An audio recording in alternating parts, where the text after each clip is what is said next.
So under normal circumstances, Boxxo met with Hulemy, and they ended up getting saved with the help of the Menagerie of Fools, and it seems that Boxxo might owe Captain K an offer, so we'll have to see if that's what we're going to continue with, or we're just going to continue with what's currently happening in the town and such, so it'll be nice to see. If you guys like the video, like the video. If you dislike it, dislike it. I do have my full length and full discussions up on Patreon. But other than that, let us get started.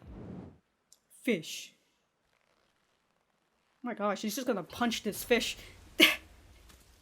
Damn, well, you know, that is one way of...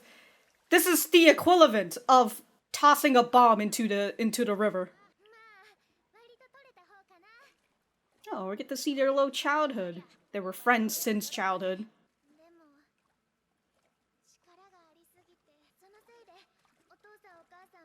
Laughing in embarrassment. The vending machine.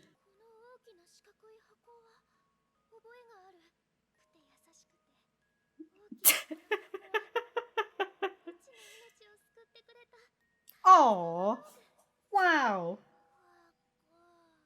What the? Yeah, she's just sleeping with him because she's so afraid. Damn.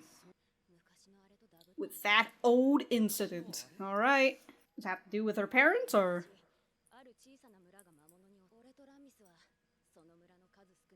But not her parents?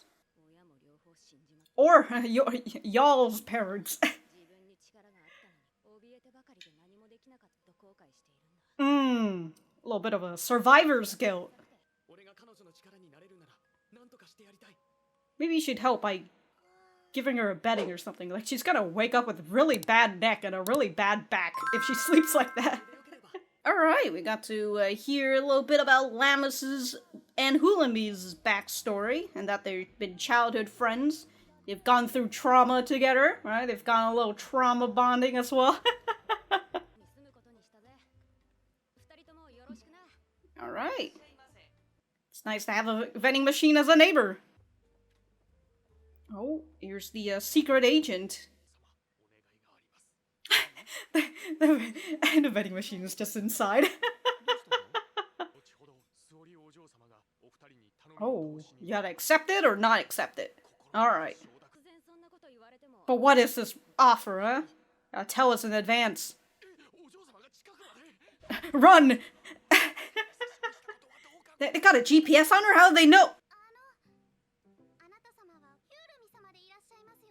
Oh, suddenly putting on the respect? In what? Well, what is it? What is this? Yeah. Influential merchant families.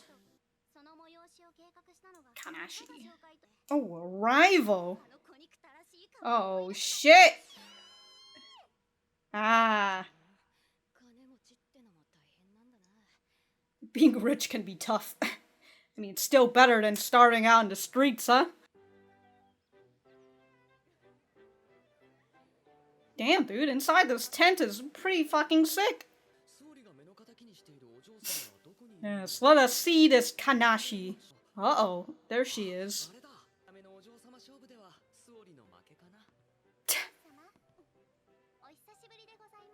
Look at that smug face in her eyes. If you anything you did put yourself.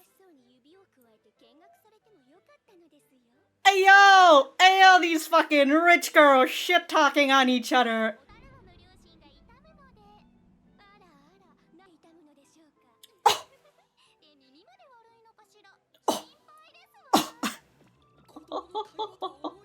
Don't worry, they're best friends. Hastily prepared. Damn, she just knows. She just admits it.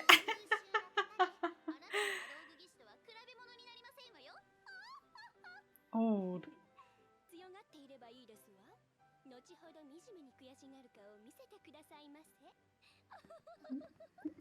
The old Joe-sama laugh.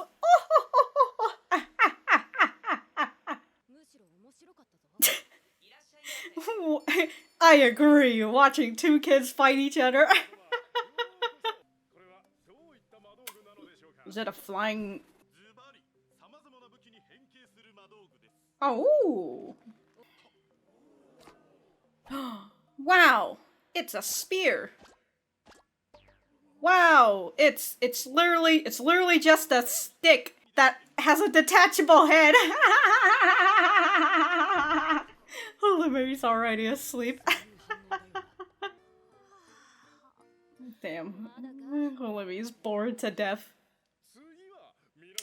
Oh, is it Kanashi? Alright, let's see. Well, he looks very good. Like a good guy, I mean. Is this just a mummy? What is this? Aha! It's an Iron Maiden! Is this a robot? Based on a certain monster. Alright, we went from like 0 to 100 in this festival. He didn't. Oh my god. This good guy is not a good guy at all? Wow, that hair though. Putting souls or putting... Yeah, putting someone's soul inside it. So he put somebody's soul inside it?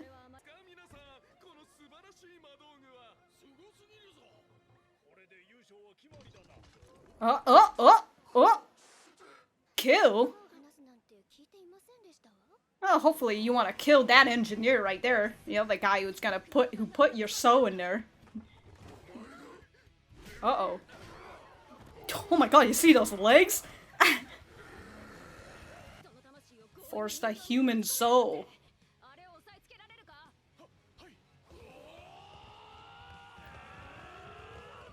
Holy shit. Absolutely fearless, these bodyguards.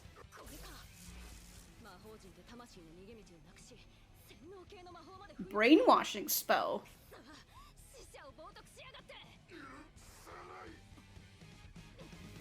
I was gonna say, we should just let it beat up the engineer.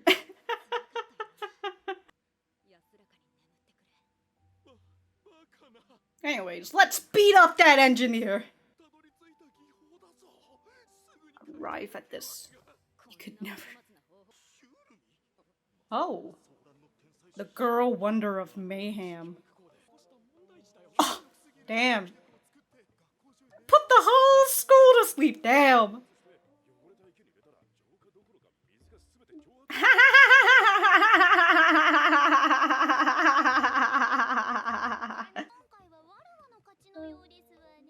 Yeah, get dunked on, Kanashi. Maybe you should not hire some shady people.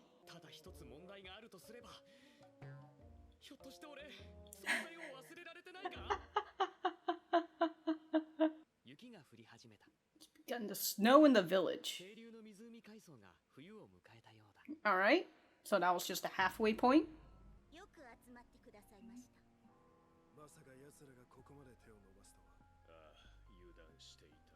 Other merchants? They've taken 70% of the... Oh my god.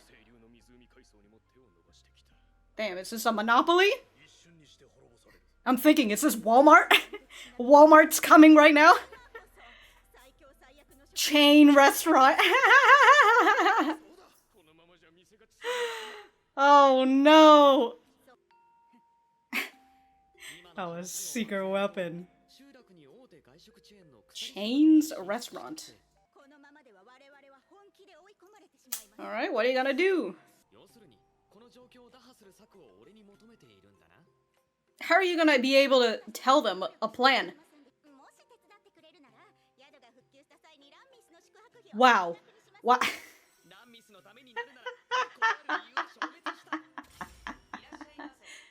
I love that they're all just... Alright, what are you gonna do to fight back against Chain's restaurant? Literally Chain's. We have everything? Cheap, convenient, and popular?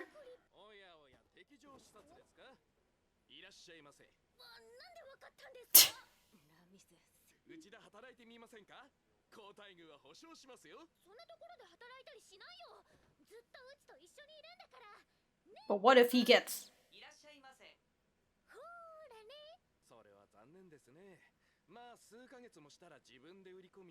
We'll be raking it in anyway. We're gonna take all your silver coins. So the same, it's pretty average, but it's cheap! It's got the luxury food.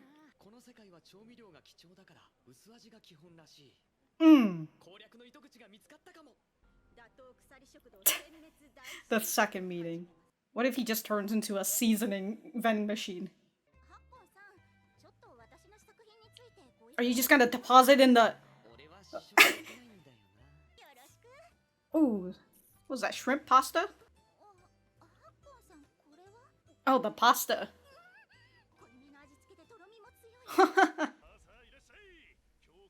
Damn, they set up venues in front of the... Damn! Ha ha ha! Yeah, get bent!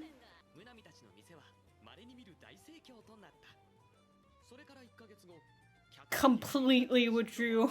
Oh, get wrecked! Out of business. They're celebrating right in front of it! There's more to it than that. Uh-oh. Campaign. No, no, you owe him a favor.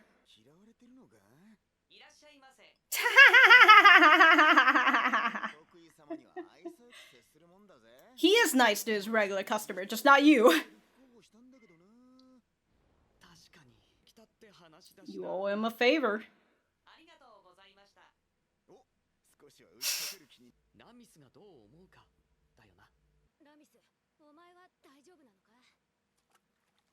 That was a shiny rock, what the hell?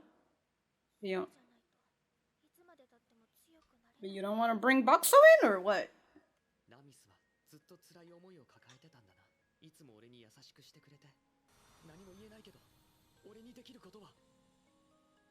Oh my god, this one.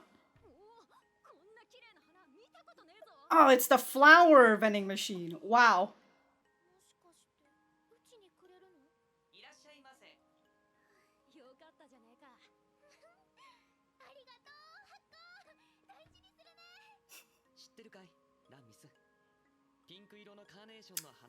Gratitude.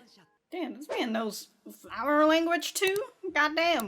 We finished two segments. Sometimes I can't remember whether it's like specifically chapters or it's like or the light novel was written in long chapters and there were like segments of stories. I can't remember, but I'm gonna assume it's in chapters. Or in segments. I'm just down on myself. But yeah, we've gone through two stories. Alright, the first one with Suri, and the second one is with Munemi's group. And they've got to fight back the corporates. Very fun, very fun. But hey, if they're gonna go with the Menagerie of Fools, we're gonna see more of Shui, so that'll be nice. So he gave 3 flowers to the 3 girls, right? And it's the flower of gratitude. The fighting vending machine. Alright. Alright. What is this? It's literally just Coca-Cola! Hell yeah, dude. Alright. God, that font on the cola. So bad. But alright. Alright, we're gonna go back to the center. Alright, so that was episode 5 of Reborn as a Vending Machine. I now wander the dungeons. Let me know what you guys think about it in the comments down below. You know that I always like talking to you guys. For me, I thought that this was a pretty good episode.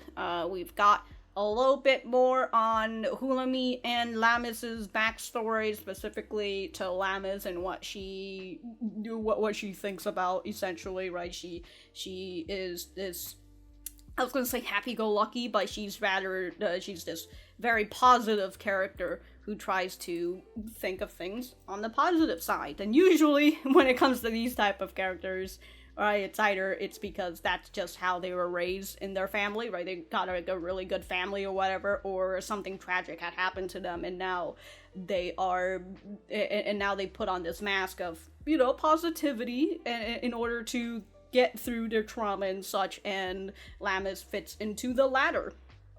So her, what is it with her family? Her whole thing is that a monster came and destroyed the village, and her and Hulemy were one of the few survivors, but Lammis felt like she could have taken them on, right? She had the strength to do it, but she was too scared, which, understandable, you're a fucking kid.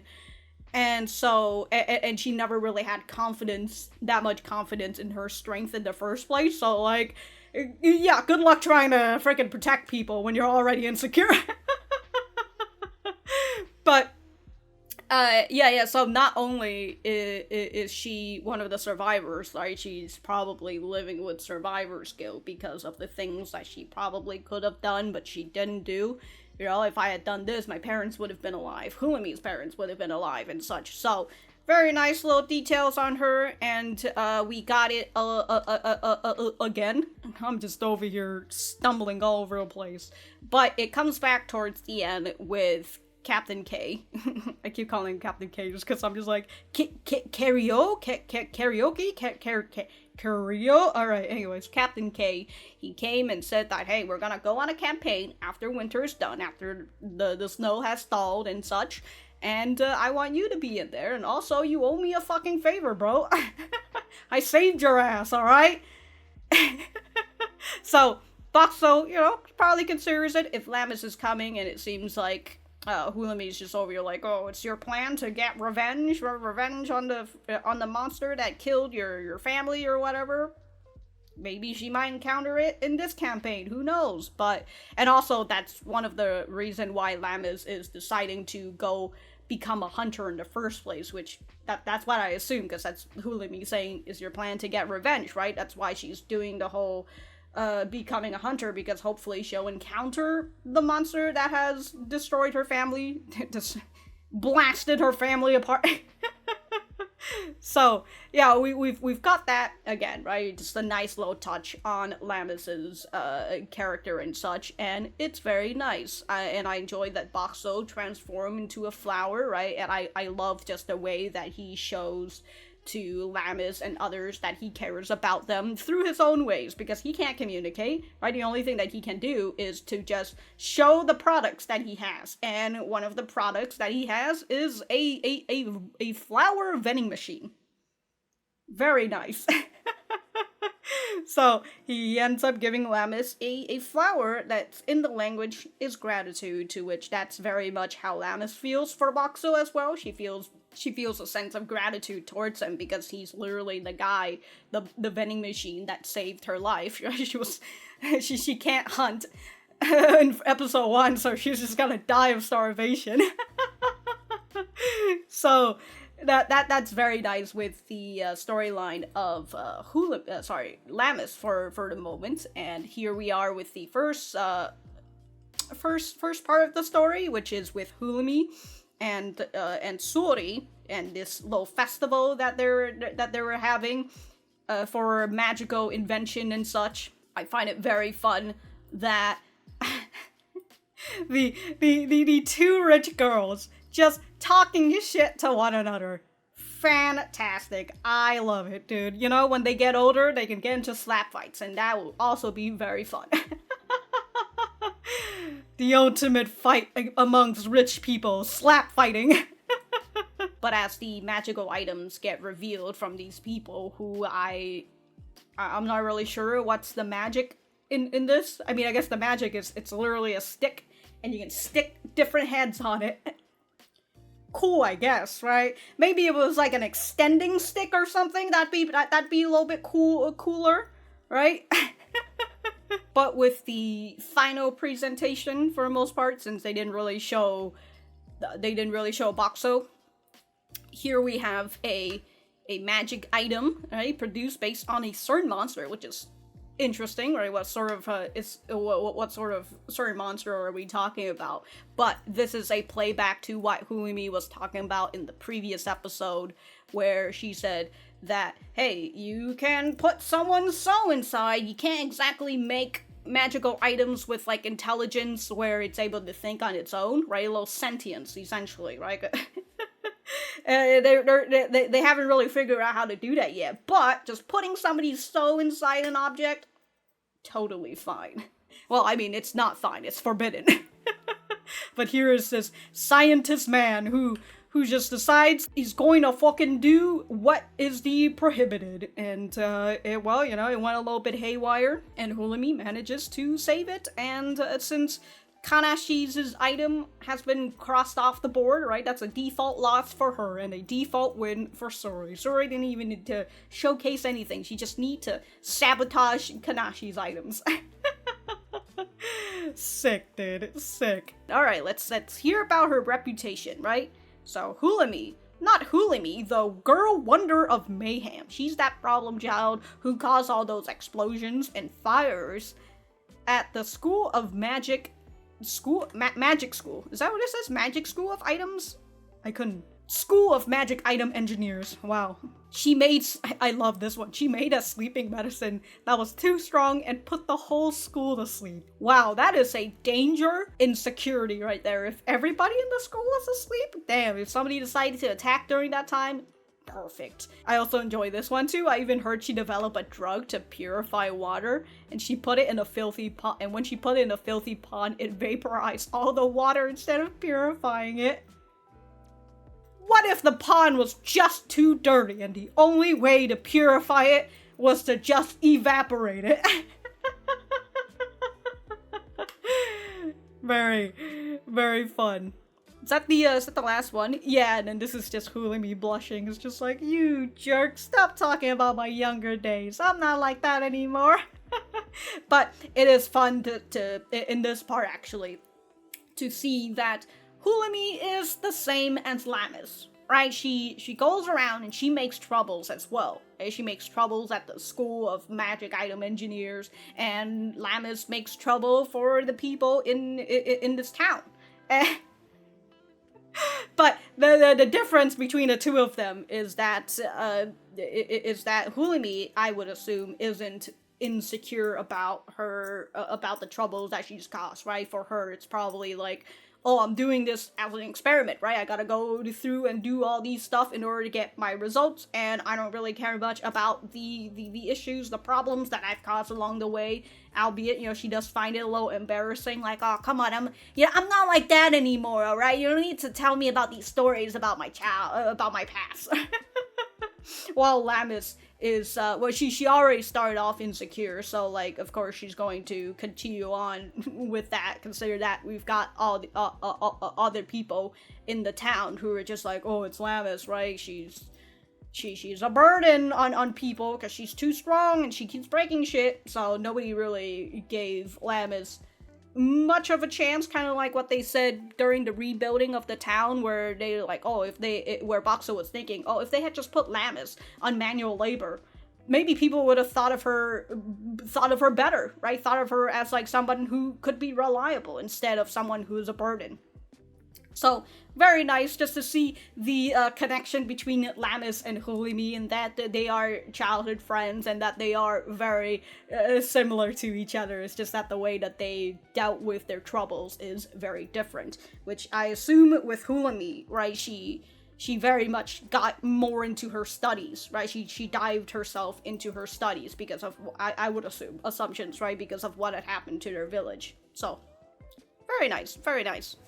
And with the second part of the story, we've got the local vendors who are meeting with each other in order to eliminate the worst threat that they've ever faced: Chain's Restaurant, which is a chain restaurant. And I love that the restaurant is just called it's Chains, and they've got like chains on the building. Very fun.